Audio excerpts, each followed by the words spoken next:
Assalamualaikum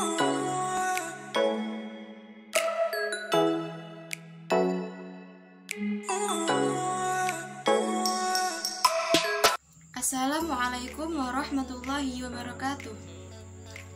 Perkenalkan, saya Nurul Halikoh dengan NPM 2151040098. Saya mahasiswi Universitas UIN Raden Intan Lampung, Fakultas Ekonomi dan Bisnis Islam, Prodi Manajemen Bisnis Syariah kelas D.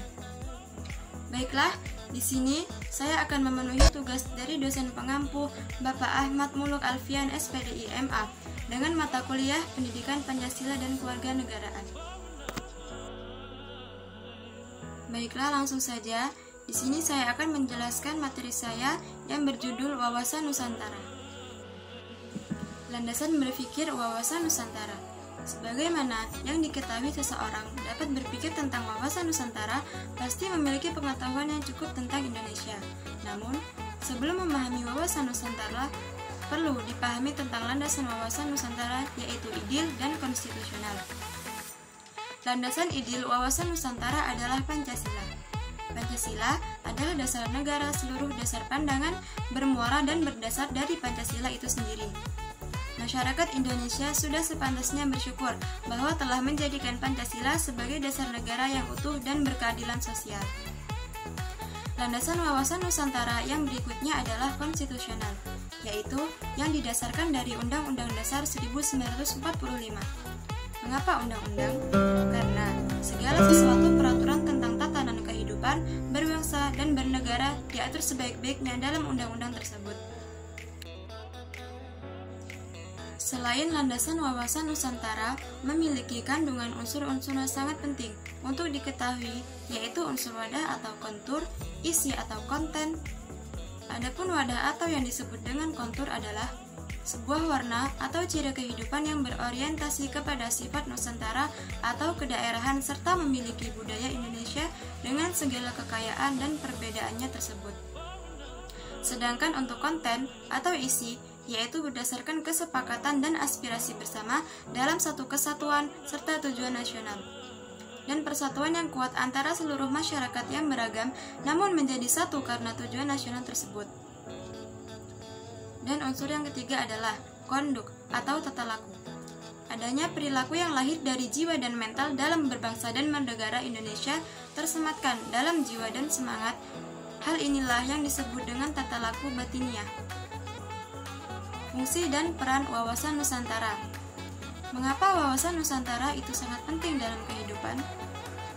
Hal ini disebabkan karena bangsa Indonesia meyakini akan kebenaran filsafat dan ideologi untuk mencapai tujuan nasional. Wawasan Nusantara dapat berfungsi sebagai katalisator dalam berpikir dan berperilaku rakyat Indonesia dalam kehidupan berbangsa dan bernegara. Selanjutnya, wawasan Nusantara juga berperan sebagai pedoman, motivasi, dan dorongan dan rambu-rambu dalam memastikan semua kebijaksanaan, ketentuan, tindakan, serta perbuatan. Untuk penyelenggaraan negara di pusat, daerah, ataupun untuk semua rakyat Indonesia dalam kehidupan masyarakat, berbangsa, dan bernegara. Dengan begitu, wawasan Nusantara adalah landasan berpikir rakyat Indonesia agar memiliki pola pikir dan perilaku yang baik dan benar. Landasan dalam berwawasan Nusantara sangatlah jelas, di mana kehidupan harus didasari oleh berketuhanan, berkeadilan, dan tentunya berperi kemanusiaan. Tanpa wawasan Nusantara yang benar, akan sulit bagi seseorang untuk dapat berperilaku sesuai dasar-dasar nilai budi luhur bangsa Indonesia. Sama seperti karakter yang kini hendak ditanamkan dalam pendidikan nasional Indonesia. Hal ini bertujuan agar seluruh Indonesia memiliki pola pikir dengan tujuan nasional yang sama. Meski berbeda dalam hal keyakinan, dalam beragama dan berkeyakinan, namun jiwa tetap dalam kesatuan Indonesia. Intinya yaitu tujuan wawasan Nusantara. Tujuan yang paling mendasar dari wawasan Nusantara adalah sebagaimana yang tercantum dalam falsafah Undang-Undang Dasar kita, yaitu harus dapat berupaya melindungi segenap bangsa maupun tumpah darah Indonesia, serta turut berkontribusi dan mensukseskan cita-cita bangsa untuk mencerdaskan kehidupan bangsa, sehingga bangsa dianggap sebagai bangsa yang besar, tertib, dan damai. Sebagai sebagian masyarakat Indonesia beranggapan bahwa wawasan Nusantara cukup hanya dengan mengaku sebagai warga negara Indonesia. Saat ini, dunia mengalami pergeseran dan perubahan pola kehidupan yang sangat fundamental. Wawasan Nusantara bertujuan untuk tetap menyatukan rakyat dalam mencapai tujuan. Tentunya, jika kita tidak memiliki wawasan Nusantara, maka seseorang akan berperilaku untuk menguntungkan dirinya sendiri dan kelompok tertentu tanpa memikirkan dampaknya pada bangsa Indonesia sendiri.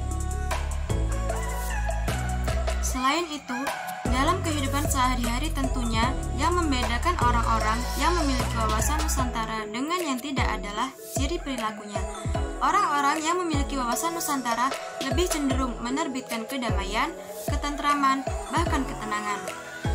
Begitu sebaliknya, orang-orang yang sengaja menumbuhkan api perpecahan dan perdebatan sehingga menimbulkan perselisihan.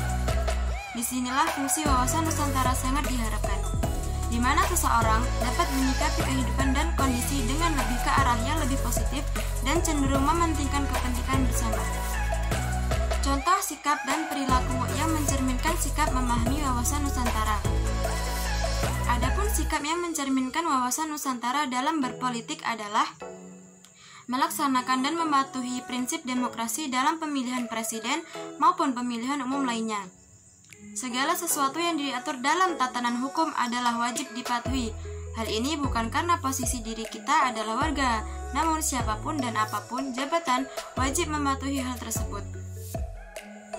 Selain itu, sikap politik yang menunjukkan memahami wawasan Nusantara adalah memahami hak-hak asasi manusia, sehingga tidak merasa dominan terhadap beragama dan bersuku bangsa tertentu. Selain itu, tidak kalah penting juga adalah mampu menjaga dan mempertahankan daerah atau wilayah teritorial Indonesia, daerah cengkeraman bangsa asing dan musuh. Selanjutnya adalah kesimpulan.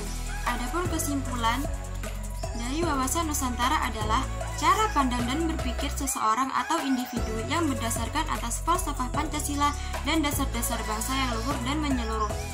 Jika disederhanakan, wawasan Nusantara adalah sebuah pikir dan sikap yang sesuai dengan nilai-nilai budaya, bangsa, dan kepercayaan, kebenaran untuk mengedepankan kepentingan bersama. Wawasan Nusantara tidak dipengaruhi oleh perbedaan agama, budaya, dan ras.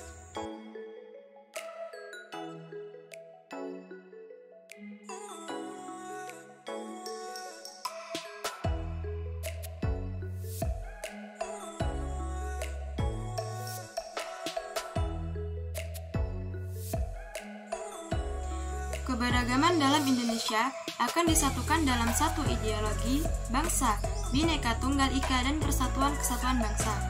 Orang-orang yang berwawasan Nusantara akan selalu menjaga ketertiban, keamanan, dan ketenangan. Berupaya mematuhi tata tertib dan peraturan yang ditentukan oleh undang-undang dan hukum yang telah diatur dalam tatanan ketatanegaraan. Minimnya pemahaman akan wawasan Nusantara akan mengakibatkan dampak yang cukup besar baik untuk diri sendiri dan orang lain tentunya. Salah satu perilaku yang mencerminkan tidak memiliki wawasan Nusantara adalah korupsi, tidak membayar pajak, melakukan penyelewengan, melakukan kerusakan dan keributan. Baiklah, sekian pembahasan materi dari saya. Kurang dan lebihnya saya mohon maaf dan kepada Allah saya mohon ampun. Saya akhiri.